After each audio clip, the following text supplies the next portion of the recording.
or employee of the municipality? I can't remember. Yeah, we're just councillors.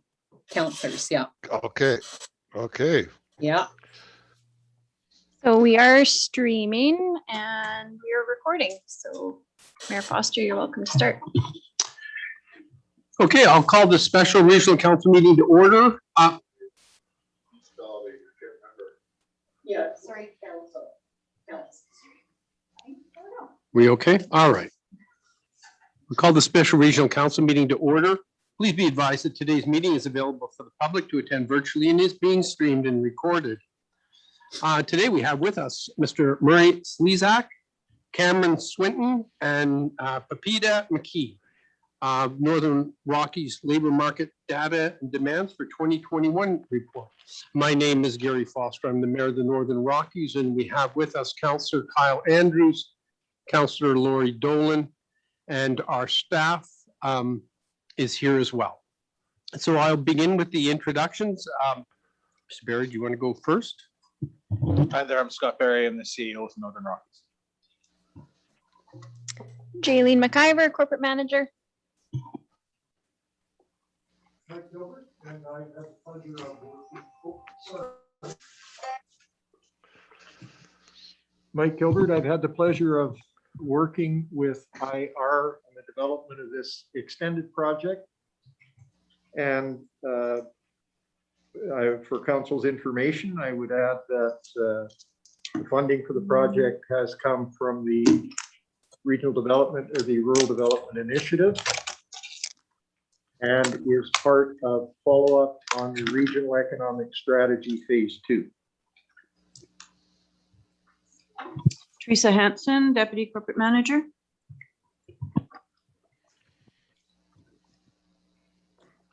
So, Mr. Slezak, I'll get you to take it away. All righty. So I'm Murray Slezak. I'm the operations manager for Impact Resolutions.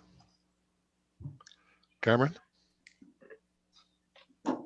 Hi, my name is Cameron Swinton. I'm the finance and risk specialist for Impact Resolutions. Good afternoon, Cameron, everyone. Yeah, go ahead. Sorry, Murray, go ahead. No, Cameron is the individual who did the majority of the research and the analysis for the report. He's Okay, a heavy Pepita. lifter. Thank you, Murray. I'm Pepita Elena McKee. I'm the CEO and founder of Impact Resolutions. By trade, I'm a medical sociologist and anthropologist. Thank you. Pepita, you just want to say 30 seconds what Impact Resolution does? Yeah. Thank you, Murray. Appreciate that. Well, it's so nice to meet everyone, especially you, Mike, virtually at least. Impact Resolutions, we specialize in business and procurement, impact assessment, and qualitative and quantitative research. And that's held by experts such as Cameron, our finance and risk specialist, and Murray, who's also a social performance expert. We have on the team as well gender and health experts, Indigenous and conservation programs experts, as well as GIS and geomatics experts, amongst others. So we're really excited to be supporting yourselves here today, and I'm thrilled to be a part of our discussion. Thank you for inviting me. Thank you, Pepita. Now, how do I get to share my screen now? I just hit share screen. Is that will bring it up? Let's try that. And yeah, perfect. Let's make it full screen here. How's that? I think that's Full screen on our end. Yep. That's full screen. Perfect. I will go back to the beginning here. So with this opportunity that Mike provided us, we started back February 2020, and we had gone back and forth with a few proposals to build on some previous work that the municipality had contracted out. And then we tried to dig into the details. And then sometime around late March, early April, because of COVID-19, we made a decision to shut down the project. Mike asked us if we thought that was a good thing, and we said it makes totally good sense because there's just too many unknowns coming about. And then once the end of the year came around, we started saying, oh my God, we got to get this done because all this stuff is going to be stale dated and won't make any sense, but there's still probably some value in continuing on the work. So in October 2020, we made that decision and we started to back up into the study, and we had to revisit some of the work we did, but we've also made a strategic decision to cancel some face-to-face meetings because of COVID. Why should anyone take any risk? So that was a decision we made. And we reduced the number of interviews with stakeholders in the region because people were focused on COVID response and safeguarding themselves. And so we did more research. We spent more time with the project proponents in the area.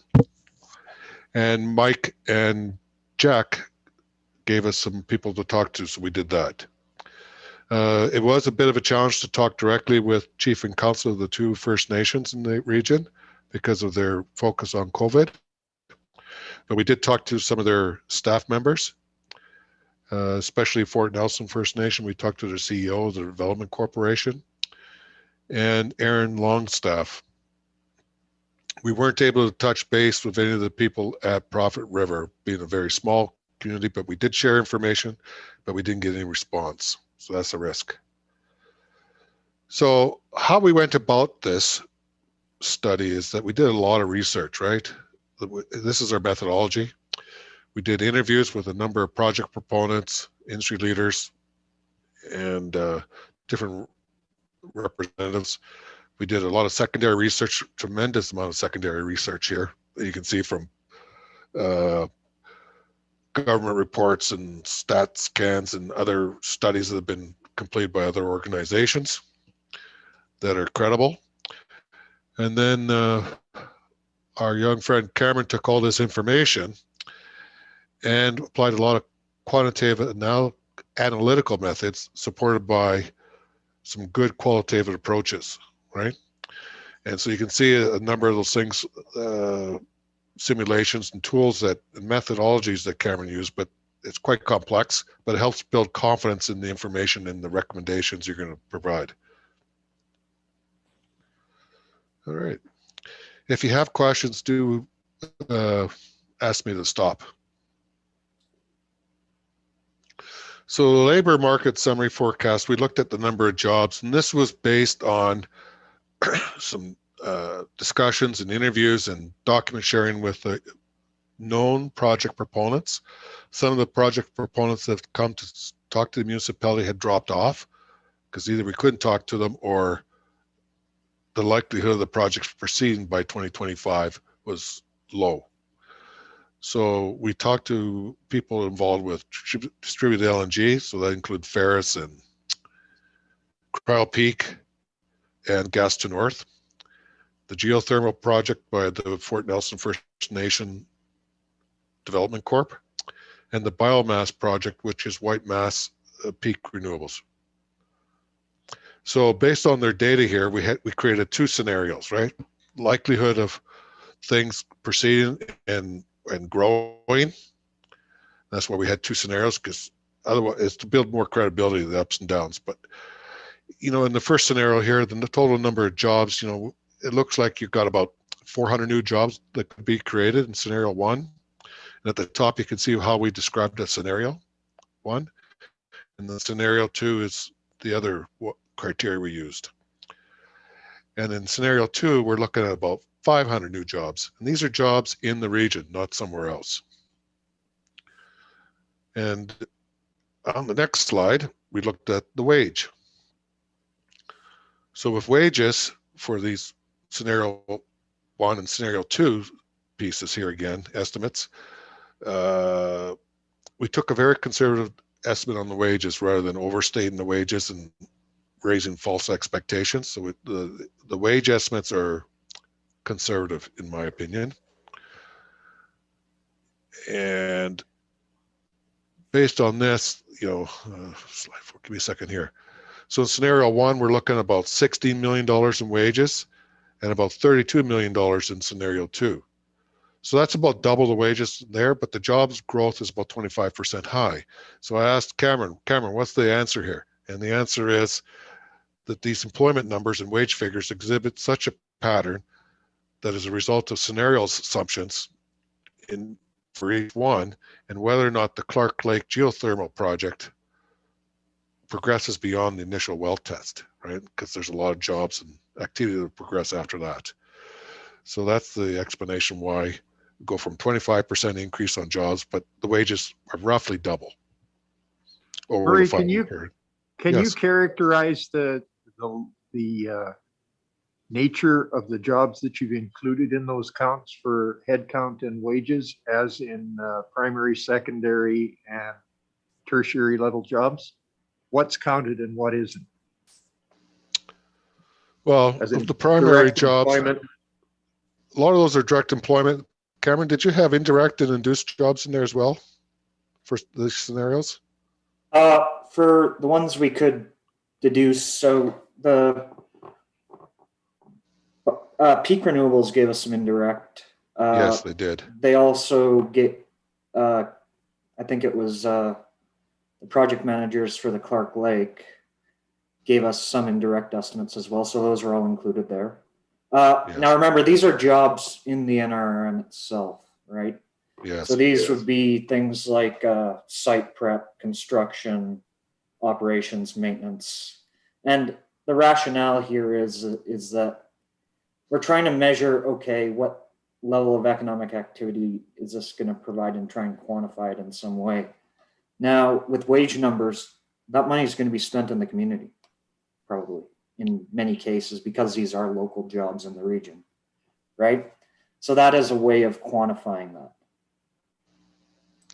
Yes, and the induced jobs, difficult to say what that would be, because the way the world is changing with technology and COVID and how people are buying stuff. But, you know, we would have liked to have done that if we had more time and a bigger budget. And we knew more about COVID, what's going to happen past COVID, because the world has changed in a big center like Calgary, and understand how that might happen in Northern Rockies might have a similar impact or outcome. Okay. Murray, How's that for work, Mike? clarity, you're saying then that these are the readily identified jobs, and the jobs that may be induced at another level aren't reflected here. So this is Generally sort of a speaking. solid, predictable baseline. Yes, Fair to rather say? than saying how many jobs are going to be created in the food and beverage industry and accommodations. Right. There's a risk in going out that far. But generally Okay. speaking, you know, based on my knowledge of impact assessments and Pepita's experience doing multiple large-scale impact assessments, you're probably looking at, at least 1.5, 2 times the induced employment for every direct job. If the recovery pattern is consistent with what we've observed in the past, right? Again, with Correct. COVID, we tried to integrate some of that in, but there's uncertainty levels that would make things very speculative if we were to go into a lot more specific details on that. Yes, you know, some impact assessments might go even higher than 1 or 2 times. Pepita, do you have an opinion on that? On the induced jobs? Sorry, I agree with both of you. It depends on the information with what you gathered. Yeah, this is what we Yes. can deduce at this time, but it would be speculative to go any further, Especially with COVID. especially with COVID. Okay.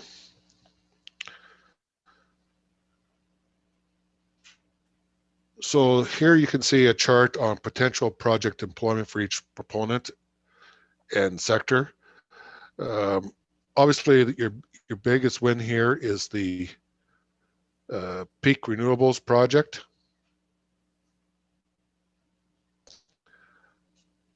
It'll also be a huge economic generator for you here. But I would not discount any of these other employment opportunities. Even the Clark Lake geothermal project being on Fort Nelson First Nation, there's going to be a lot of people who live in the municipality outside the community who will be working on that. And then you have the indirect and induced spending within the municipality as well. So it's a really good thing. And of course, I would always take LNG projects. I think you're going to see more growth in that field. Okay. Workforce transferability. We took a study through another consultant who does a lot of work for the Canadian oil and gas sector, and they've changed their branding name, but she's a credible person who does a lot of homework, and she did a study on workforce transferability from oil and gas jobs to other sectors. And so I have a high confidence level that this assessment and transferability tool is relatively predictable and valid. And in this assessment of workforce transferability of people who reside in the municipality, we found this to be fairly strong and a high degree of transferability. So we looked at technical transferability, right? Use of the similar equipment and business processes and education and training requirements. We looked at the nature of the workforce transferability, you know, surface, very similar employment relationships and culture and workplace environments, right? Working conditions, right? And of course, the employment value proposition. And I think it's going to be very similar there because of where the region is, and it is unique to other places to Canada, and it has infrastructure. It's not all camps.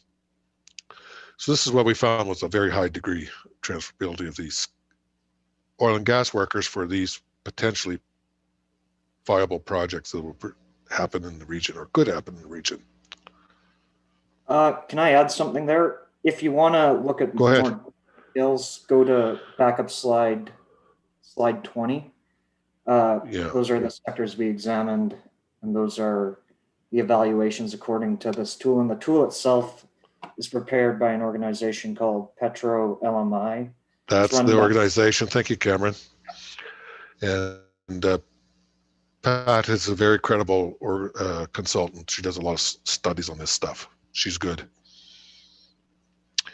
So worker demographics. We'll go there next. So part of the attraction, retention, how people live and work in the region, why they want to come up there. We looked at a number of different factors or considerations here. You know, what happens if you don't have meaningful employment for skilled professionals and skilled trades and skilled operators? Well, you end up with brain drain. They go somewhere else. And of course, you don't want out-migration of your young adults and working age individuals. That's not good for a municipality or any of the communities. And how do you attract new immigrants to the region as well? Because they bring a value and a different way of doing business, and they make the communities a more interesting place to work. You know, I'm a big fan of diversity and inclusion, and that's what immigrants from other regions of the country and other countries bring, is that richness and diversity, and that makes a community and municipality a much more valuable and enticing place to live, rather than everyone being the same. So that's what you get from that. And so in the report, Cameron did a lot of research. We tapered it back, but you'll get a good feel of what his assessment and analysis are there.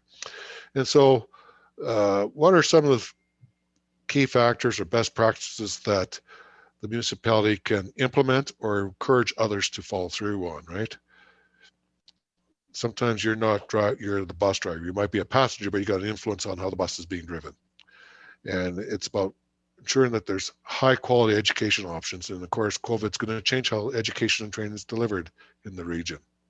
And maybe people don't have to go away as much. And having a diverse housing inventory that meets the needs of people. You know, do people want bungalows? Do they want two-story houses? Do they want multi-split? Do they want multi-family? Do they want smaller or bigger? It's having a good inventory of stock of houses that don't need a pile of repair. And then how do you bring on people to feel comfortable and welcome in the community? That's the settlement and integration piece. And then the marketing and outreach you do to people and businesses to come to the region.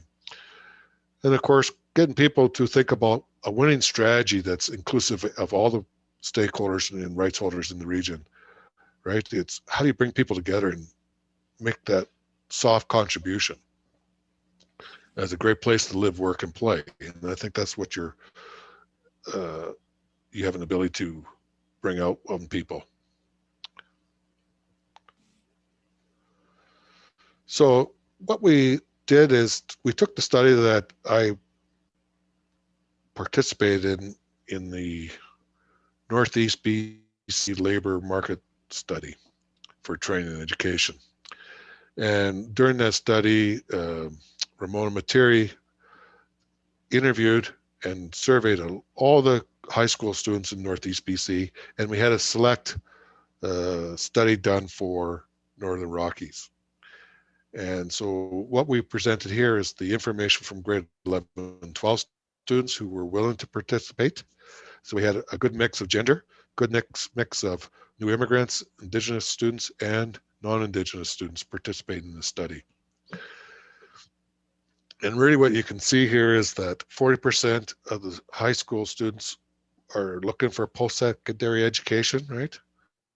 The majority tend to get their education in Southern BC or Alberta, but maybe with post-COVID environment that may change, and you'll get more going through UNBC and Northern Rockies, or students staying at home and they can do distance learning, more options being advanced there and how it's delivered.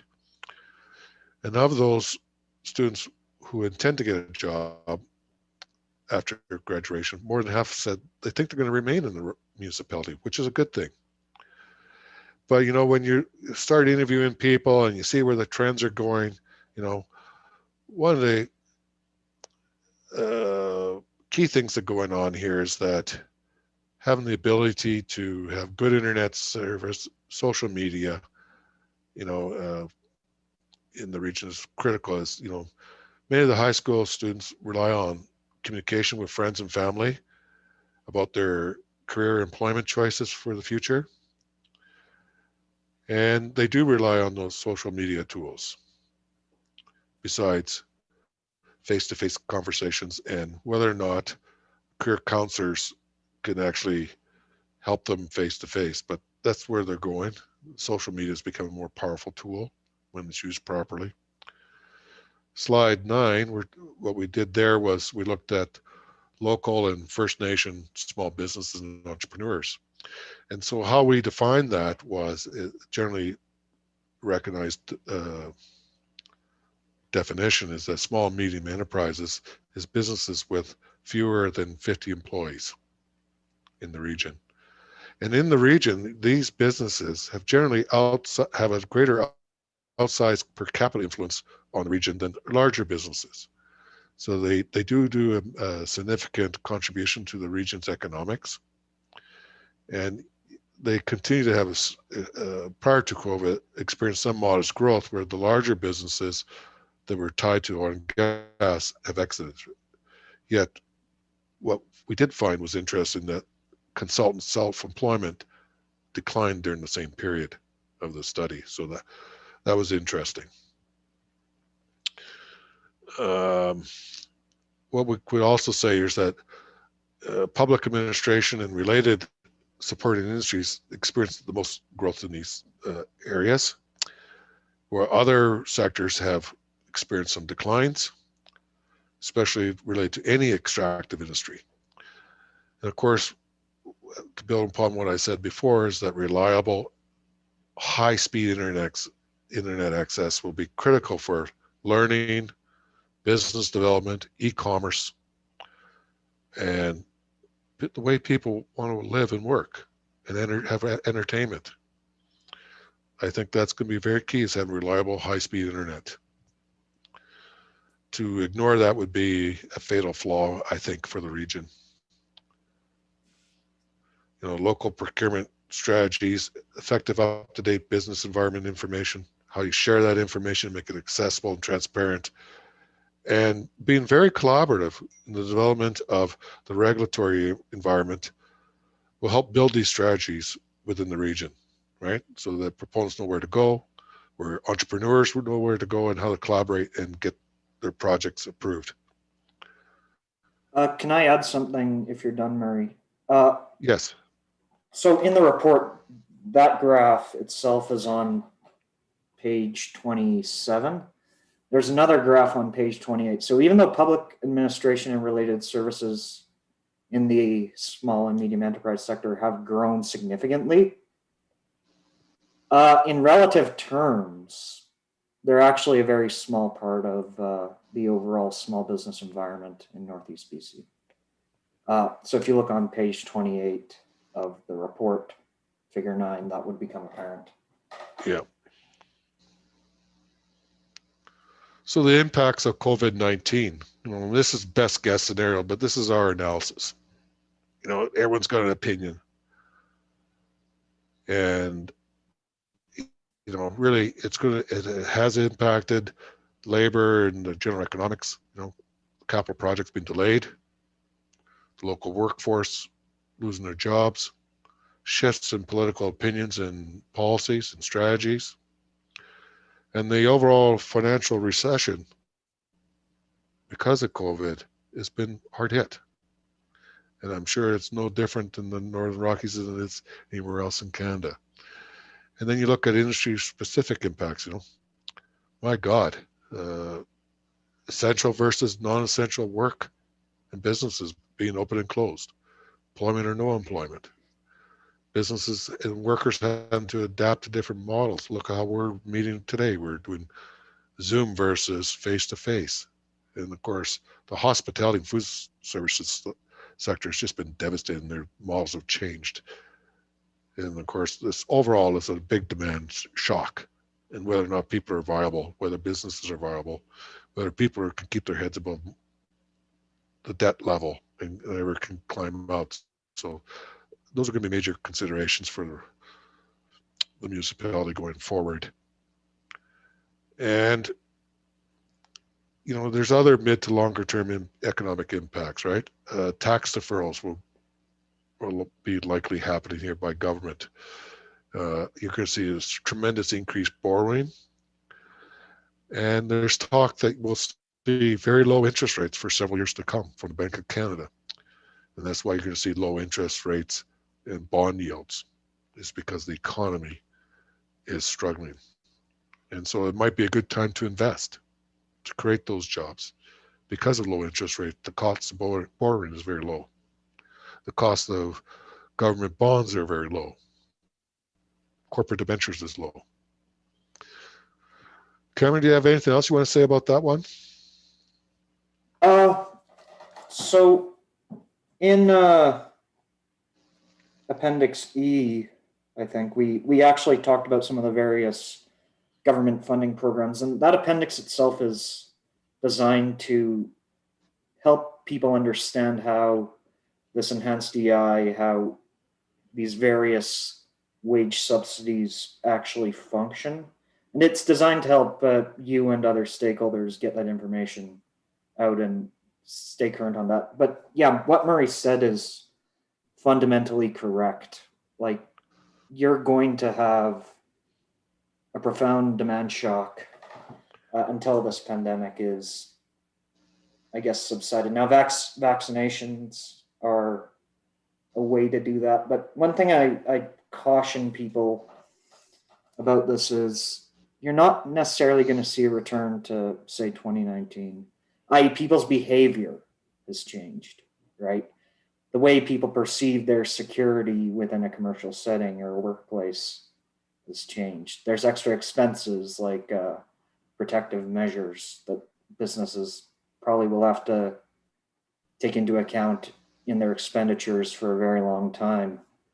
And there's also the displacing effect of online retailers like Amazon and many others that might not necessarily quash local retailers, but it will become a substitute that many people have become a lot more familiar with. Yes. The other thing about what we also saw in the research that you have people who lived in bigger centers going to smaller centers because they value the more relaxed lifestyle, be able to live where they want to live for non-working hours. And so what you have in your municipality area is a lot of different recreational options that are not available in the bigger centers. And you don't have to go very far. You just step out your backyard and there you have those beautiful mountains, right? You have forests and you have rivers and trees and oh my God, you have lots of things to do in that region that you're not going to experience anywhere else. And so you might be able to attract people who just want to live there, but their work is somewhere else because of the internet. And they too contribute to the induced economy in the region. All good stuff. So workforce development, as we said earlier, you have good workforce transferability, from good to very good. You'll need some sector specific training, but not a lot of specific skills training to take on most of the new jobs that will be required. There could be some related to peak renewables, but distributed LNG, pretty straightforward. High transferability, geothermal, high transferable, except for a handful of jobs. You're not going to need a lot of training to do these jobs. And in a lot of cases, the work for peak renewables, there's good transferability. It's more, what does the sector need? And that's the training. It's the knowledge of the sector. And so I think that's very encouraging. And I think what the municipality do is encourage the cooperation and information sharing from the proponents and all the Northern training institutions, especially Northern Lights College and UNBC, to deliver this training so people don't have to go somewhere else. Because what happens, generally speaking, if people leave the area, they don't come back, right? They find new friends, they find new relationships, or they have broader opportunities and they just say, hey, this is kind of cool. I want to change of pace, and they just don't come back. So you really want to try and keep people in the region. And if you're able to achieve all this, it's that people want to live, work, and play in the region, which would be highly beneficial.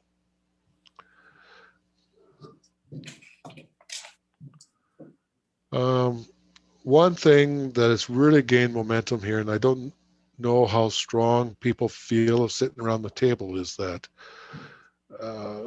I think the municipality, as well as the two First Nation communities, would miss a huge opportunity if you don't work together to work on reconciliation. And that is that neither one of the three, if all three of you don't work together, I don't think you'll survive. I don't think you'll have economic prosperity. And so it's not a competition. It's not exclusion. It's how do you work together? How do you make 1 + 1 + 1 equal 4, not 3 or 2.5, right? That's probably what will happen if you don't work on reconciliation, is the 1 + 1 + 1 will equal 2.5, not 4. And, there's been two significant things that's happened in the last few years, and most non-Indigenous peoples they may have heard about it, but they haven't read it. And so the Truth and Reconciliation Commission, there's calls to action. I believe there's 92, maybe it's 1 or 2 more than that. But the one for business focuses on calls to action 92. You can Google this and just type in TRC calls to action. You'll see the recommendations. Short, concise calls to action, their recommendations. And what we found in the report, doing some research, is that there's about 14 that the municipality could take on themselves. But I would encourage you to work with your neighbors to help you prioritize, and maybe they might help you and support you in your implementation of those 14 things, roughly 14 action items that the municipality could take on. Sorry. Yes, Pepita, go ahead. Thank you, Murray. Sorry about that. And you may as well recall more recently in 2019, we have the revitalized BC Environmental Assessment Act, as well as the BC Declaration on the Rights of Indigenous Peoples, which is BC's version of the United Nations Declaration of the Rights of Indigenous Peoples, as well as a new Impact Assessment Act, which inherently the spirit is really focused on collaboration between municipalities, regional government, the province, and Canada with Indigenous nations and organizations. So as part of the ability for these major projects to move forward, major or medium, because the new Environmental Assessment Act has it where it's not the size, it's the impact, which very early requires a collaboration amongst local populations to provide for the minister to decide whether that project will be designated or not. So at TRC, the Missing and Murdered Indigenous Women and Girls Inquiry is really enforced, I would say, or argue, in now the Impact Assessment Act and the Environmental Assessment Act, if these projects were to go ahead. And we can assume that they will go through the Impact Assessment Act and the revitalized BC Environmental Assessment Act because of simply their size and potential impact there. So I'll just note that there. Thanks, Murray. Very Can I good. make a remark on the Impact Assessment Act? It's currently being challenged in the Supreme Court of Alberta with interveners from Saskatchewan and Ontario. And that's likely to, the legal scholars and legal researchers think it's going to go to the Supreme Court of Canada within the next few years. So that is something the municipality should probably follow, because that'll impact what projects are designated, as well as how the federal government interacts with project proponents and local governing authorities as well. Yeah. So, you know, calls to action 92, that deals with businesses, people who, or organizations, whether they're private or public sector, on contracting and employing people. So 92, calls to action 92 is about cultural awareness training, consultation by project proponents or the municipality. It's about employment, it's about training, and it's about contracting opportunities. That's what 92 is about. Around 92, there's these other calls to action. That's where there's approximately 14 that you could participate on. And how I would do this is, you know, you may know the elected leaders and senior staff at these two communities. You may have gone to school with them, you may have had coffee or lunch with them, you may have done recreational activities with them, or done business with them. But if you really want to work on reconciliation, one of the key things to consider, what I've been learning here, and I keep getting smarter, I'm not an expert, is following protocols. And if you don't have someone who's going to lead the reconciliation effort with the two communities, who understands what First Nation protocols are, you better find out what that is and bring in the right resource. And I would bring in a strong person who will do that. I happen to know one or two for you that I could recommend. And they both worked at Shell. And they're both very good in their First Nation, but there's lots of others. But I would follow protocols, because that'll make a whole big difference on how you're received, on the authenticity and sincerity of your efforts to reach out and collaborate with the communities. I wouldn't rely on past relationships and, oh, I know this person. Yeah, you'll get a response, but you're not going to get their heart into it. And then the MMIW inquiry, it's mostly derived at provincial and federal laws, but it's about creating a safe space for women, children, and the LGBT community and how they're received. And really, there's a number, it's about laws, but there's some subtle initiatives that are going on to support these. And I'm sure some of you have heard about the Moose Hide campaign. I was aware of it, but my friend, who I would recommend to you, brought it to my attention that you know, Murray, you need to look at this further. And so I typed in Moose Hide campaign. And what I found out was it has a broad appeal to, regardless of your race or religion.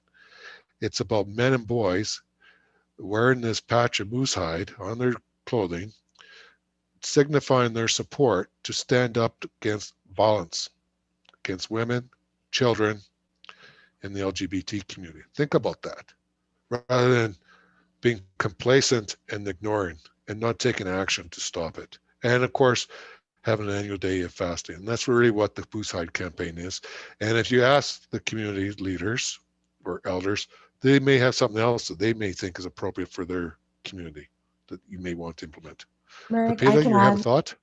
I'll just add how the Missing and Murdered Indigenous Women and Girls Inquiry and campaigns like the Moose Hide campaign are applied in other contexts. In the Squamish Nation, for instance, it's really about accessing an untapped labor pool of Indigenous women and girls. So the Squamish Nation as a way to enhance the independence of women, youth, girls from maybe vulnerable domestic situations, to provide them training to increase employment options. And our experience in other projects as well, of course, you want to take advantage of half the population that you can for access to different labor pools and markets that are offered in the region. So that's one way it's applied in other areas for this particular sort of calls to action and for the calls to justice. Thanks, Mary. And if you want to see a contemporary example of what a hostile work environment is or hostile cultural environment, watch Bombshell about Fox News. That'll make your head spin. But you know, this inquiry is broader than that. It's about discrimination, not caring, you know, not taking action, taking a blind eye to bad behavior. None of this should ever happen. It's deplorable. So it's an opportunity to fix it. And when I talk to my clients who are in cohorts who are First Nation, that's how they value this in the simple terms. But I think collaborating, working with your neighbors will help you get there and what's important to them, rather than you determining what is a priority. So our conclusion is, you know, we got a lot of charts and graphs in the appendices. You know, we did a lot of analysis. In the report, you'll see a lot of summaries of our efforts, of our research and analysis based on the quantitative and qualitative analysis. But really, as I said earlier, you look at this graph, what's the impact significance going vertical, and horizontally is what's the likelihood of these projects and their impact. So, you know, like I said, peak renewables is pretty large for the community. And whatever opposition there may be to that project, I would strongly encourage you to do whatever the municipality can do to, one, either make things easier for the project, two, influence other people who are decision makers, and three, work with influencers on getting their support. That is assuming that they manage all their environmental, social, and health impacts, right? But that is your main opportunity. Of course, all the indirect benefits, the contracts around that, the good supply, huge, right? And I don't think you can have a viable community without a good educational opportunity. You know, the Clark Lake geothermal is a really good thing, and attracting new entrepreneurs with new approaches and new ideas for the region, also very good. And investing in the technology, the internet, and high speed, and all really important stuff, right? And I think, you know, you have a lot of significant, if you look north, and you know, Mike said that's where the region in the municipality is looking north, and I think that's a huge untapped market that's underserved, and they do have a significantly higher cost of goods and services in those regions. And I think your export LNG could easily grow significantly more than what people are planning once there's adoption. You know, if you look at what's in front of us here with technology, reconciliation, how we live, work, and play, how we embrace all these new ways of life and working. If I look back to where HSE was 20 years ago working at Shell, 25 years ago, we still heard a lot of people. And good total recordable incident frequency for Shell at that time was about 8. Well, Shell Canada's total recordable incident frequency is under 0.5. So there's a significant difference. So when you look at environmental sustainable development goals, be able to get money lent to you, get insurance, people are focusing on this. Indigenous relations is part of it. Community well-being is all part of this. What you do, how do you make things more attractive, more sustainable? That is what's going to get people going. So if you take the same focus that industry and government to a certain degree took on safety and apply that on environmental sustainable development goals, you're going to attract people to your region. People are going to want to stay there. Businesses are want to go there. And that's the way of the future. People, I remember the buck and complain about instituting rules about safety at Shell and with its contractors. It was awful 20 years ago. But look where we came from. A factor of 8 people getting hurt every 200,000 man hours or person hours to a 0.5 or less. That's the material. That's where sustainability is going to go. Managing the environment, managing health, managing the social aspects of how people live, work, and play. Any questions? Can I make one addition here? Just so this Yes. chart isn't confusing people. When we mean likelihood, we mean likelihood within the time span to 2025. Correct. So Ferris's LNG plant is contingent on the casino and Southwind Chihong mines getting approved. One of them has to get approved for them to start progressing with that project. Depending on where commodity prices go and depending on the impact of COVID on international demand trends for these various metals, that probably might not recover until 2025 or later. So when we mean likelihood and impact, we're confining some of it to that 2025 frame here. Yes. Because no one's that smart, or that their crystal ball is not that accurate in the past 5 years. And we started back in 2020. So, and you've got to work with the data that you have available from secondary sources. So that's why we restricted it to 2025. How about some questions or comments from the floor?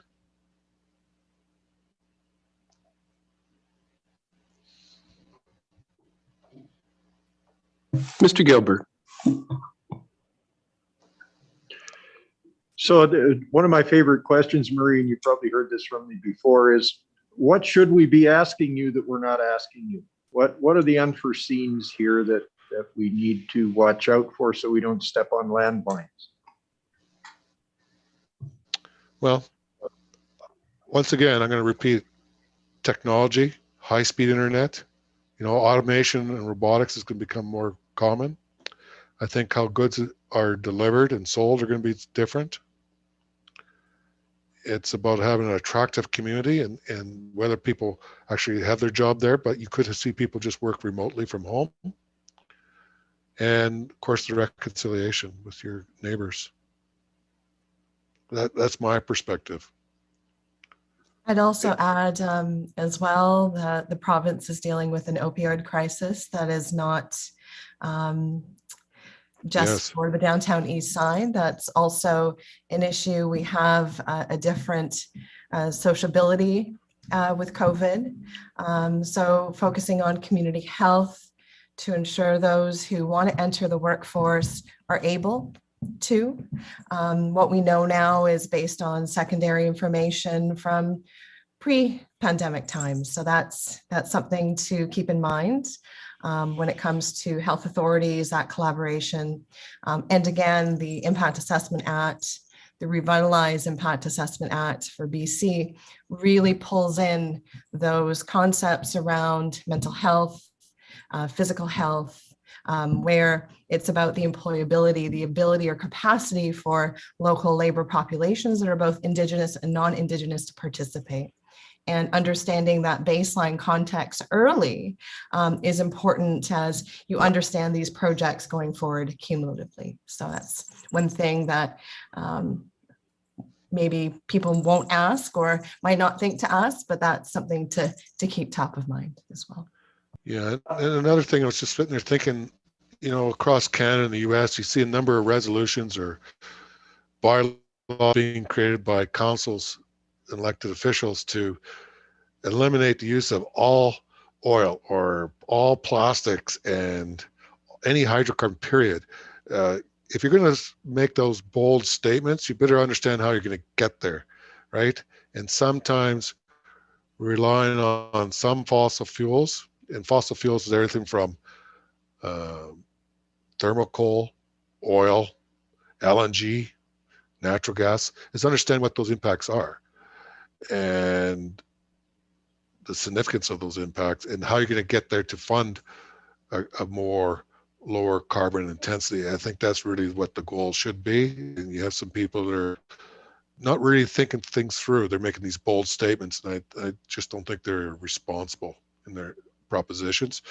But do realize that we are going to transition to a lower carbon environment, and how we get there is multi ways. It's not just solar and wind. It's going to be a multiple ways technology. And I think you're going to see small scale nuclear coming up as well, because that's really the biggest pathway to get there for low cost that's affordable for the masses and the lowest impact, but does have high risk. But risks are being managed and it's about compliance when you're managing risk. Other questions? I have an Cameron? addition to that. No, I don't think this was necessarily emphasized as much as it should be. Telecommunications or broadband access strategy, a resident attraction strategy or retention strategy, and a local procurement and contracting strategy all reinforce each other. They all have to be internally consistent, and they all have to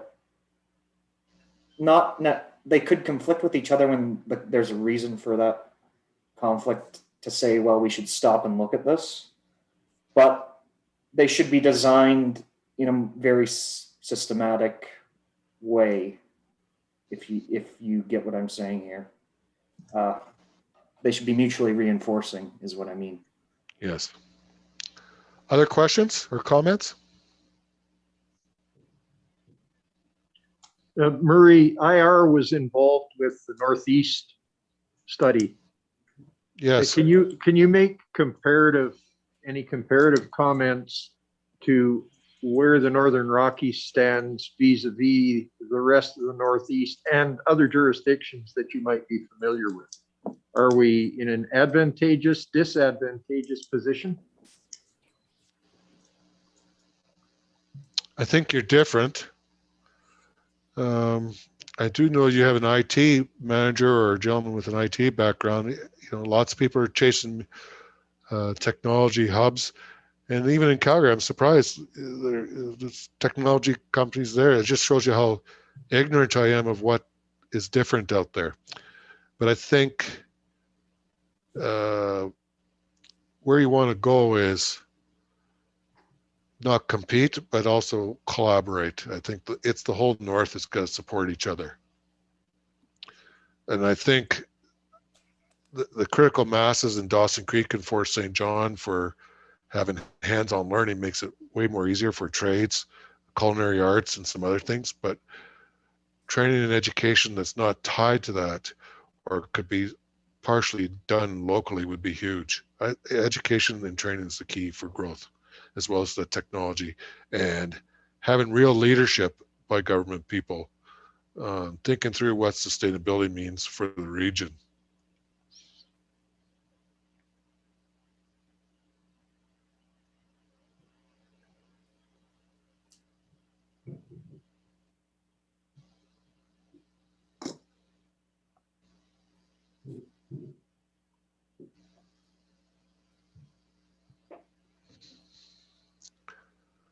Anything else?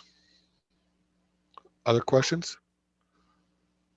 What I could say is that, if the geothermal project goes and you do have another study going on focusing just on agriculture, which we did not look at too deeply because it may not happen in the first 5 years, and it's highly contingent on things like geothermal going along. And I think that might be another opportunity that you might be more locally or regionally sourced goods, and that'd be very good for you as well. And also to ship north. Other questions? Because we've done lots of talking, so I'd rather answer your questions or address any concerns or comments you may have. No, I have none. Are there any other questions? Councillor Dolan? Is Councillor Andrews still with us? Councillor Andrews? Yeah, I'm here. Sorry. No questions. Okay. No, I guess that's it. All right. Well, we're truly honored to have this contract to do this work. It was a little bit challenging with the breakdown because of COVID, but I think we've given you some ideas or some concepts to consider as you make your decisions and policies and strategies going forward. And I hope you believe you got some value for your money. But we're truly honored to have the contract.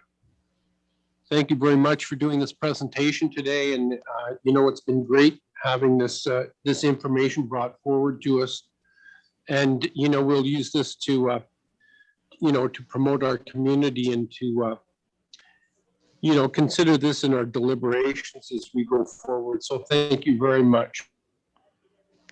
You're most certainly welcome. And like I said, we're very thankful and appreciative. You bet.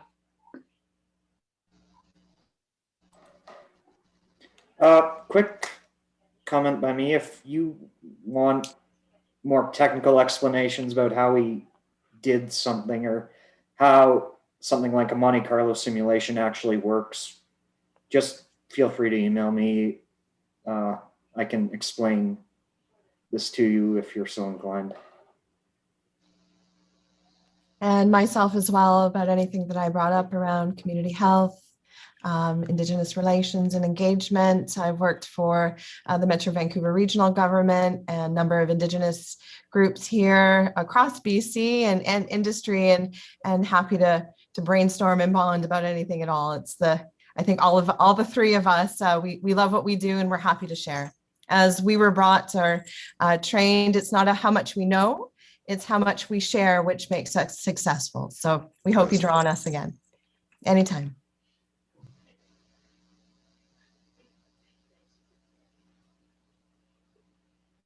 So we want to thank you and say goodbye. Thank you very much.